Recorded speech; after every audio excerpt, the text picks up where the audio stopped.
آپ سب چھوٹی عمروں کے بیٹھے ہوئے.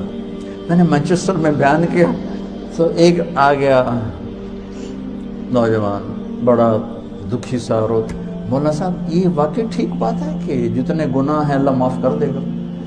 وہ اتنا ڈرا ہوا تھا کہ اس کو یقین نہیں آ رہا تھا. میں نے کہا ہاں جی. یہ واقعی ٹھیک بات ہے کہ جتنے گناہ ہیں اللہ معاف کر دے گا؟ میں نے کہا ہاں جی.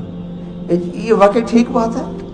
میں کہا یار بچیا تو 35 سال ہے، تو کتنے کو گناہ کیتے ہیں؟ چلو تو نے بہت گناہ کیے، 35 سال کے ہر لمحے میں تو نے گناہ. پاگل، زمین سے آسمان تک گناہوں کی بھری ہوئی گندگی کو میرا رب ایک آنسو پر دھو کے صاف کر دیتا. اس کرتے کو دھونے کے لیے ایک بالٹی پانی چاہیے. 70 سال نہیں، 70,000 سال نہیں، 70 کروڑ سال کے گناہوں کو دھونے کے لیے ایک آنسو کا قطرہ چاہیے، جو باہر بھی نہ نکلے، صرف اندر گھوم جائے، تیرے پیالے کو تر کر دے. وہ ایک قطرہ میرے تیرے 70,000 70 کروڑ سالوں کے گناہوں کو دھو کے رکھ دے گا. میرا آپ کا اللہ ایسا ہے. تو میں آپ سب سے گزارش کرتا ہوں، اب تک جتنے ہم سے خطائیں ہوئی ہیں تم یہاں توبہ کر لو سارے، اور باہر نکل کر نئی زندگی شروع کرو. ٹھیک ہے نا؟ نیت کرتے ہو نا؟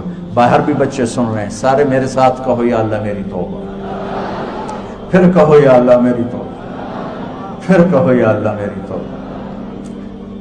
اب انشاءاللہ اللہ کے فضل و کرم سے آپ سب باہر والے، اندر والے، بڑی عمر چھوٹی عمر، اگر سچے دل سے کہا ہے تو آپ سب ایسے بیٹھے جیسے ماں کے پیٹ سے نکل کے آئے، صاف سارا صاف.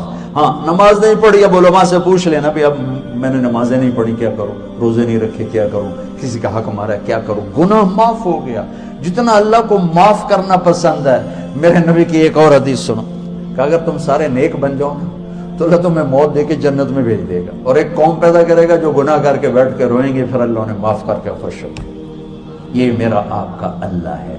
لہذا بڑے سے بڑی بھی خطا ہو جائے جھک کے مانگ لو، دروازے کھلے ہیں اس کی رحمت کے ہر وقت. ہم تو مائل بکرم ہیں، کوئی سائل ہی نہیں. تو ٹھیک ہے نا انشاءاللہ.